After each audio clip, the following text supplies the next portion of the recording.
মালদ্বীপ ভারত মহাসাগরে অবস্থিত দ্বীপপুঞ্জ রাষ্ট্র। মালদ্বীপ ভারতের প্রতিবেশী বন্ধু দেশ হিসাবেই অবস্থান করছিল। সম্প্রতি ভারত মালদ্বীপের কূটনৈতিক সম্পর্ক তলানিতে এসে ঠেকেছে। হঠাৎ কেন এমন ঘটনা ঘটল? 2রা জানুয়ারি প্রধানমন্ত্রী নরেন্দ্র মোদী লাক্ষাদ্বীপে একগুচ্ছ প্রকল্পের শিলান্যাস করতে গিয়ে রাত্রিবাস করেন। পরদিন তাকে রূপালী বালুকা তট এবং নীল সমুদ্রের শোভা দর্শন করতেও দেখা যায়। তিনি স্নোরস্কেলিংও করেন। 4 জানুয়ারি প্রধানমন্ত্রী নরেন্দ্র মোদী নিজে লাক্ষাদ্বীপ সফরের একটি ভিডিও শেয়ার করেন। সেখানে মালদ্বীপের নতুন প্রশাসনকে পুতুল সরকার বলে কটাক্ষ করেন। এর জেরে তেলে বেগুনে জ্বলে ওঠেন মালদ্বীপের একাধিক মন্ত্রী। আর তারপরই ভারতের প্রধানমন্ত্রী সম্পর্কে বিরূপ মন্তব্য ধেয়ে আসে। মালদ্বীপ সরকার ওই 3 জুনিয়র মন্ত্রীকে সাসপেন্ড করে। ভারতের প্রধানমন্ত্রীর অপমান আমাদের অপমান এমন হ্যাশট্যাগ দিয়ে সোশ্যাল মিডিয়ায় লেখা হতে থাকে বয়কট মালদ্বীপ। এইসব ঘটনা প্রবাহের মধ্যে দিয়ে ভারত ও তার প্রতিবেশী রাষ্ট্র মালদ্বীপের সম্পর্ক তলানিতে পৌঁছায়। আমাদের দেশের প্রধানমন্ত্রী নরেন্দ্র মোদী হঠাৎ কেন মালদ্বীপের নবনির্বাচিত সরকারকে পুতুল সরকার বলে কটাক্ষ করতে গেলেন? আর বিজেপি নেতাদের মধ্যে 2 দ্বীপপুঞ্জের তুলনা টানার হিড়িকি বা পড়ে গেল কেন? মালদ্বীপের বর্তমান মৈত্রী সরকার কেন হঠাৎ ভারতকে ছেড়ে চীনের দিকে ঝুঁকতে শুরু করলেন? এমন বহুবিধ প্রশ্নের উত্তর দিতে আমাদের মধ্যে উপস্থিত আছেন আমাদের পিপলস ভয়েস এডিটোরিয়াল টিমের ভূরাজনৈতিক বিশেষজ্ঞ গোবিন্দ কুমার সাহা মহাশয়। শোনা যাক তিনি কি বলছেন এ ব্যাপারে। গোবিন্দদা, তোমার কাছে আমার প্রশ্ন, হঠাৎ মোদি এই নির্বাচন সামনে তার আগেই এরকম একটা কেন ঘটনা ঘটালো? মালদ্বীপে গেলেন এবং মালদ্বীপের সাথে তুলনা করে লাক্ষাদ্বীপকে তোলার চেষ্টা করলেন। এই জিনিসগুলো কেন? এটা কি তার কোনো খেয়াল, না এর পিছনে কোনো রাজনীতি বা কোনো অর্থনীতি বা কিছু আছে? প্রথমে বলে রাখি যে ভারত মহাসাগরের মধ্যে অবস্থিত মালদ্বীপ একটা আর্কিপেলাগো, অনেকগুলি ছোট ছোট কিছু বড় দ্বীপ নিয়ে গঠিত এবং খুবই ছোট্ট দেশ, কয়েক লক্ষ লোক মাত্র বাস করে। কিন্তু যত লোক বাস করে তার চেয়ে অনেক বেশি ট্যুরিস্ট ওখানে ঘুরতে যায় এবং এই ট্যুরিস্টদের ভিতর কিন্তু ভারতীয় ট্যুরিস্টও প্রচুর পরিমাণে থাকে। এছাড়া যে দেশটা থেকে সবচেয়ে বেশি ট্যুরিস্ট আসে সেটা হচ্ছে চায়না। এতদিন অবধি যেটা ছিল, মালদ্বীপে কেউ নির্বাচিত হলে সাধারণত দেখা যেত যে সে যদি ফরেন ট্যুরে আসতো সেটা সে প্রথমে ইন্ডিয়াতে আসতো, কারণ মালদ্বীপটা ইন্ডিয়ার থেকে অনেক কাছাকাছি, বিশেষ করে কেরল সাইডে। কিন্তু এবারের ইলেকশনটা ছিল অন্যরকম। এবারে যারা নির্বাচনে দাঁড়িয়েছে তার ভিতর যে মেইন অপোনেন্ট ছিল মুইজুর প্রথম একটা ইলেকশনের স্লোগানই ছিল যে ভারতীয় কন্টিনজেন্ট, ভারতীয় যে সেনারা এখানে পার্মানেন্ট অবস্থান করে নিয়েছে বিগত অনেক বছর ধরে, এদের সরাতে হবে। এবং তার অন্য অন্য কথাবার্তা থেকে ইন্ডিয়া গভর্নমেন্ট ডিপ্লোম্যাটিক্যালি সেন্স করছিল এই গভর্নমেন্ট কিন্তু তাদের ইনফ্লুয়েন্স জোনের মধ্যে কতটা থাকবে সেটা নিয়ে ডাউট।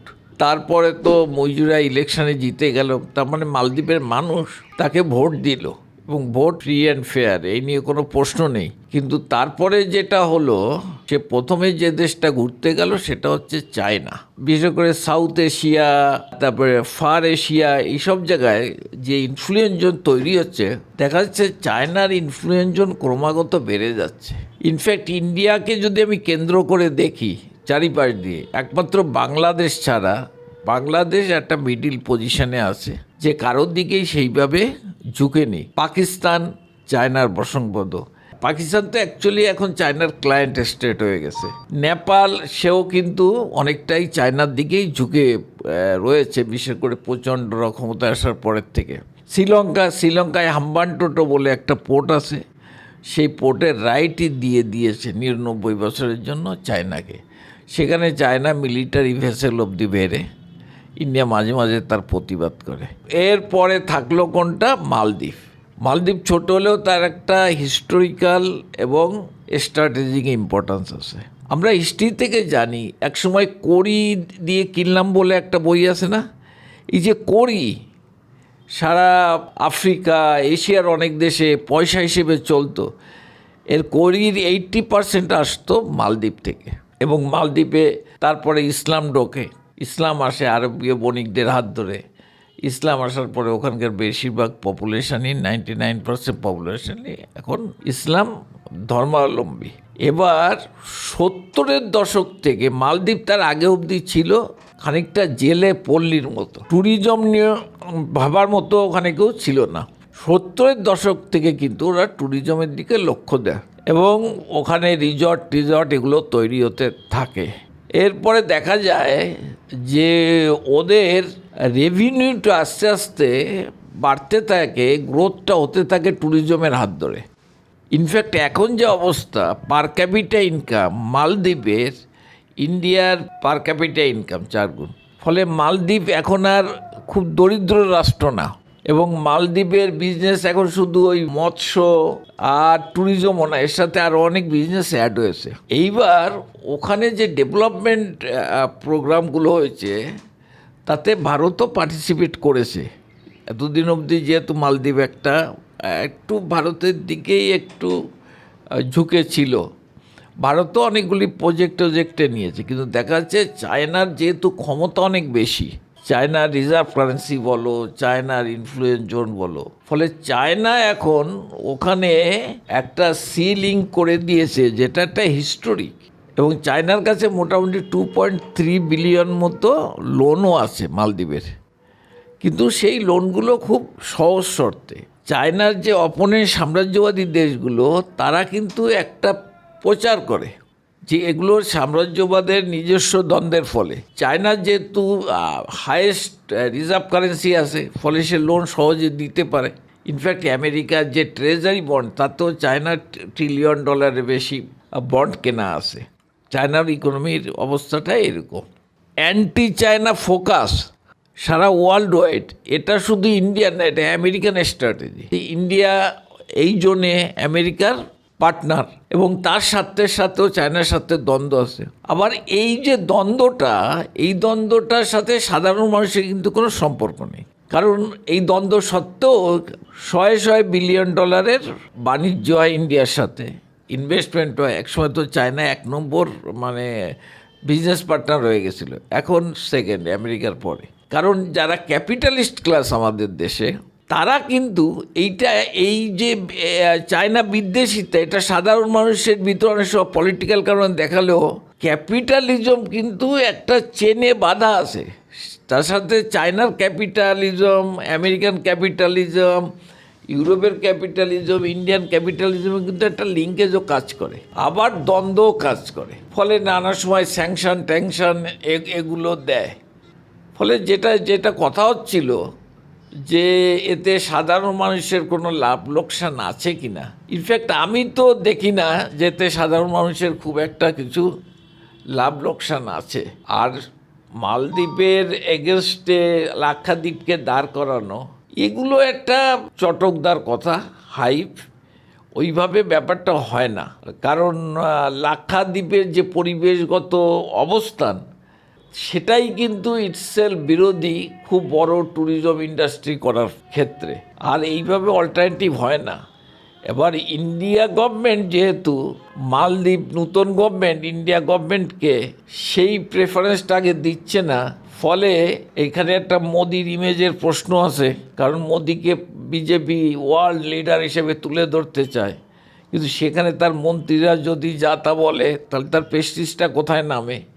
সেই জায়গা থেকে কিছু বিজেপি নেতা, বিজেপির ভিতর যে কালটা আছে, আসলে যেটা দাঁড়াচ্ছে সেটা হচ্ছে স্ট্র্যাটেজিক ইনফ্লুয়েন্সে ইন্ডিয়া চায়নার কাছে থেকে পিছিয়ে যাচ্ছে, চায়নার ইনফ্লুয়েন্স জোনটা বেড়ে যাচ্ছে। এখন যে মালদ্বীপের যে গভর্নমেন্ট আছে, হ্যাঁ, মোহাম্মদ মইজু, ও কেন হঠাৎ করে চীনের দিকে ঝুঁকছে ভারতকে ছেড়ে? চীনের অ্যাপ্রোচ আর ইন্ডিয়ান অ্যাপ্রোচের মধ্যে একটু পার্থক্য আছে। চীন বিজনেসটা বোঝে, এটা কিন্তু ওদের লং টার্ম পলিসি। বিজনেসটা বোঝে, নিজের ইনফ্লুয়েন্স জোন তৈরি করে, সবই ঠিক আছে, কিন্তু ইন্টারনাল যে পলিটিক্স, সেটাকে কিন্তু ইনফ্লুয়েন্স করার চেষ্টা করে না। ফলে সেই দিক দিয়ে লোকাল যা গভর্নমেন্ট, তারা চীনের দিক থেকে সেভ। আমেরিকা যেমন সাদ্দাম হোসেনকে পাল্টে দাও, ইন্ডিয়া যেমন ছোটোখাটোভাবে বাংলাদেশে হাসিনাকেই আনতে হবে বা ওখানে ওকেই আনতে হবে। চায়না এই দিক অ্যাপ্রোচ, চায়নার অ্যাপ্রোচটাই এই লাইনে না। চায়না হচ্ছে বিজনেস বাড়াও, দরকার হলে ডেভেলপমেন্ট খাতে লোন দাও, ফলে অটোমেটিক্যালি একটা ইনফ্লুয়েন্স জোন তৈরি হবে, তার ভিতর দিয়েই এগোতে হবে। কিন্তু ইন্ডিয়া একটা সময় নেপালে এইগুলো করেছে, কোন গভর্নমেন্ট আসবে না আসবে, এবং ইনফ্যাক্ট এর আগে অবধি যে নৌশাদ গভর্নমেন্ট ছিল মালদ্বীপে, সেক্ষেত্রেও ইন্ডিয়া ওই চেষ্টা করেছে নানাভাবে তার ফেভারে কাজ করা, সে যাতে ক্ষমতায় আসে। এই যে এটাকে লোকাল পিপুল, ইনফ্যাক্ট বাংলাদেশে যদি আজকে ফেয়ার ইলেকশন হয়, হাসিনা গভর্নমেন্ট আসতে পারবে না। কেন কি, ইন্ডিয়ান যে ইনফ্লুয়েন্সটা, এই যে এই লেভেলটা, কাকে কে আসবে ক্ষমতায় তা ঠিক করার ব্যাপার, এগুলো লোকাল পিপুল টলারেট করতে পারে না। আচ্ছা, এখানে একটা প্রশ্ন, যে ভারতের যে এই ভূমিকা, এই ভূমিকাটা তো আসলে একটা সাম্রাজ্যবাদী ভূমিকা। ভারত তো সাম্রাজ্যবাদী দেশই, সাম্রাজ্যবাদী দেশ অনেক দিন আগেই হয়ে গেছে। ইনফ্যাক্ট সাম্রাজ্যবাদ ইম্পিরিয়ালিজমের যে সংজ্ঞা, লেনিনের imperialism is the highest of capitalism, তাতে ইম্পিরিয়ালিজম কি? ইম্পিরিয়ালিজম হচ্ছে যখন আমি ক্যাপিটাল এক্সপোর্ট করছি। এখন ভারতীয় যারা ইন্ডাস্ট্রিয়ালিস্ট, এরা আফ্রিকা, ইউরোপ, আমেরিকায় তারা প্রচুর ক্যাপিটাল এক্সপোর্ট করে, ইন্ডাস্ট্রি করে, সেখানকার লোকাল লেবারকে এক্সপ্লয়েট করছে। ফলে ওই দিক দিকে দেখতে গেলে তো, মানে ইনফ্রাস্ট্রাকচারের দিক থেকে দেখতে গেলে তো ভারত মানে ইম্পিরিয়ালিস্ট কান্ট্রি অনেক আগেই হয়ে গেছে পুঁজির গ্রোথের সাথে সাথে।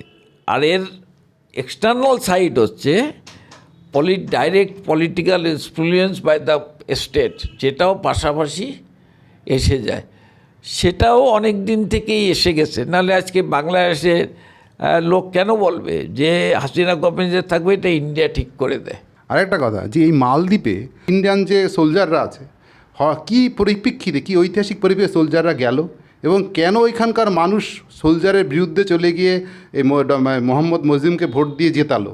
এর একটা হিস্ট্রি আছে। 80-র দশকে ওদের এক যে প্রেসিডেন্ট ছিল গায়ুমের যারা বিরোধী, তাদের সবাইকে ওরা দেশ ছাড়া করেছিল। গায়ুম ছিল ইন্ডিয়ার খুব ফেভারে। গায়ুম থাকার সময় একটা ঘটনা ঘটে, ওই যাদের দেশান্তরিত করেছিল, সিঙ্গাপুরে ছিল, ওরা তখন এলটিটির সাথে একটা এগ্রিমেন্টে আসে। এলটিটি মানে শ্রীলঙ্কার, যে গায়ুমকে সরাতে হবে। এলটিটি তখন ওই টাকার বিনিময়ে কথা হয়েছিল 80 লক্ষ টাকা নাকি, গায়ুমের জাহাজ ভিড়িয়ে গায়ুমের প্রাসাদ আক্রমণ করে। প্রাসাদ আক্রমণ করলে পরে মালদ্বীপের তখন নিজস্ব আর্মিও নেই, আর ওই কিছু পুলিশ টুলিশ আছে। তখন সে ইন্ডিয়াকে সাথে সাথে কল করার পর ওই কাছাকাছি যে দাঁড়ানো ভারত মহাসাগরে ইন্ডিয়ান যুদ্ধজাহাজ, এগুলো সব পাঠিয়ে দেয়। ফলে ওরা বুঝতে পেরে জাহাজ নিয়ে সরে যায়। সেই গায়ুমের আমল থেকে কিন্তু গায়ুম তার নিজের সিকিউরিটির জন্য নিজের দেশের উপর ডিপেন্ড করতে পারছিল না, তখন থেকে এই কন্টিনজেন্টটা আসে। পরবর্তী যারা গভর্নমেন্ট এসছে তারা জেনারেলি ওটাকে অ্যাকসেপ্ট করে নিয়েছে, কিন্তু দিন দিন এটার বিরুদ্ধে ওখানকার মানুষেরও সুর চড়ছিল, বা এই যে পলিটিক্যাল পার্টি ক্ষমতায় এসছে তাদের একটা বড় এজেন্ডা ছিল, যেটা আমাদের সার্বভৌমত্বকে বিঘ্নিত হওয়ার কারণ আমরা দেখতে পাচ্ছি। এবার আমার আরেকটা প্রশ্ন, যে ধরো এই যে লাক্ষাদ্বীপকে এখন ওরা মালদ্বীপের অল্টারনেটিভ হিসাবে তুলতে চাইছে, তো এই যে লাক্ষাদ্বীপে ওখানে ভালো রিসোর্ট নেই, মানে বিশ্বমানের কোনো রিসোর্ট নেই। অলরেডি টাটা ওখানে টাকা ইনভেস্ট করবে বা এই রিসোর্ট বানাবে, এরকম একটা কথা অলরেডি শোনা গেছে এবং টাটারা বলেছে। তার ফলে সেইটাকে ভিত্তি করে ওই দেশের কিছু ব্যবসায়ী এবং কিছু মানে বৈজ্ঞানিক যারা বিশেষজ্ঞ, তারা এটা নিয়ে সাংঘাতিক আপত্তি করছে। মানে ব্যবসায়ীদের আশঙ্কা এটা যে ওরা যে ব্যবসা করছে সেই ব্যবসা অন্যদের হাতে, বড় বড় পুঁজির হাতে চলে যাবে। দ্বিতীয় কথা হচ্ছে বৈজ্ঞানিকদের আশঙ্কা, ওইখানে বাস্তুতন্ত্র যে প্রবাল প্রাচীর আছে সেগুলো সাংঘাতিকভাবে ক্ষতিগ্রস্ত হবে। মানে এগুলো বিজ্ঞান না মেনে যদি ওরা কোনো রিসোর্ট এবং করে পর্যটন শিল্প গড়ে তোলে, তা সত্ত্বেও মোদী সরকার এগুলো করছে। সেখানে কার স্বার্থে এসব করছে? দেখো, এইগুলো স্বার্থ যারা ইনভেস্ট করতে পারবে সেই ইনভেস্টারদের, টপ ক্যাপিটালিস্ট। কিন্তু লাক্ষাদ্বীপের যে প্যাটার্ন, তাতে তার এই ধরনের ইনভেস্টমেন্ট অবশ্যই তার বায়োডাইভার্সিটি নষ্ট করবে। ইনফ্যাক্ট আমরা অনেকগুলি ঘটনা দেখেছি, উত্তরাখণ্ডের পাহাড়ে যেভাবে সব আস্তে আস্তে ভেঙে পড়ে গেল, ফলে বায়োডাইভার্সিটির এইটা লং টার্মে কিন্তু লোকাল ইনহ্যাবিটেন্টস বা লোকাল জলবায়ুর ক্ষেত্রে একটা বিপর্যয় নেমে আসতে পারে। আর এটা লাক্ষাদ্বীপের লোকে কিন্তু এখনও ঘুরতে যায় না তা না, যায়, অনেকেই ঘুরতে যায়, কিন্তু সেইভাবে একটা নাম করা ট্যুরিস্ট স্পট না।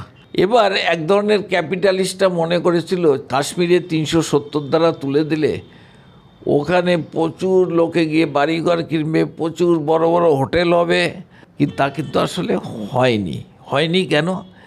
কারণ তোমাকে হওয়াতে গেলে লোকাল মার্কেট রিসোর্সটাও ডেভেলপ করাতে হয়, লোকাল পিপুলের হাতেও পয়সা থাকতে হয়, লোকাল পিপুলের কনসেন্টও নিতে হয় তার বাইরে গিয়ে। কিন্তু কাশ্মীর কিন্তু ফেইলিওর।